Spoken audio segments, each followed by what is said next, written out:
Historically, Vietnam and China have had an uneasy relationship, quite complicated, hot and cold. As the colossal neighbor to its north, Chinese influence has been very strong, yet China's growing aggressiveness in the South China Sea and threats to Vietnam's territorial claims and harassment of Vietnamese fishing trawlers has pushed Vietnam to reevaluate its strategic position. Despite Vietnam's efforts to reach out and develop closer ties with the U.S., even embracing our role as a Pacific power, Vietnam remains cautious about stirring up tensions with China or calling out China for its actions. Just this past weekend, Vietnamese police detained over 20 people protesting Chinese naval vessels ramming Vietnamese fishing trawlers.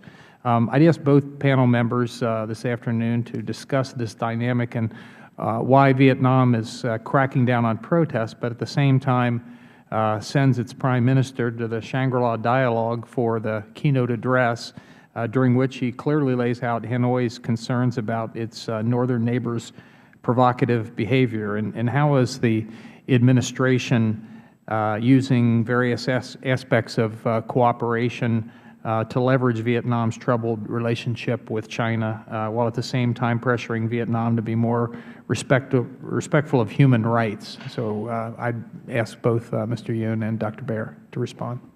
Thank you very much, Mr. Chairman. I think it was in a different setting last time we discussed the difficult history issues that the area has, and I would say this is another difficult history issue between China and Vietnam going back generations, if not centuries and more, and they've had, of course, history of war with each other.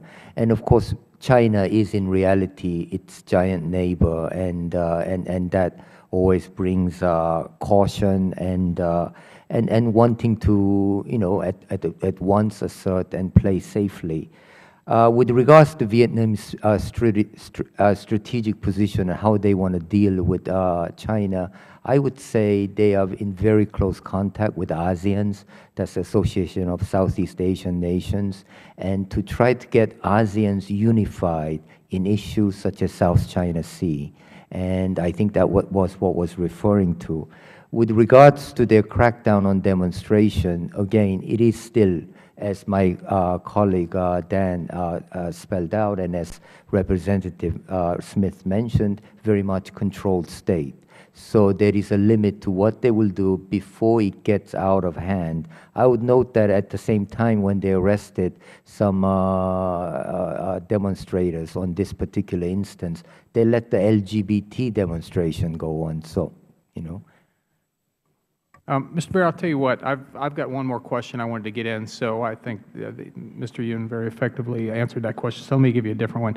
At yesterday's hearing on continuing repression by the Vietnamese government, the witnesses alleged that they and other U.S. citizens of Vietnamese origin have been victims of property confiscation by the Vietnamese government after they became U.S. citizens. Many of them wrote to the Legal Advisor's Office at the Department of State to request intervention, but were told to retain lawyers in Vietnam and resolve their claims according to domestic law in the local jurisdiction. However, in 2003, the Vietnamese National Assembly passed a resolution declaring that the Vietnamese government would no longer entertain any claim for the return of land or residential housing already placed under state management, making any attempts at seeking local remedy futile. Could you comment on that and what can be done about that, and what would you suggest?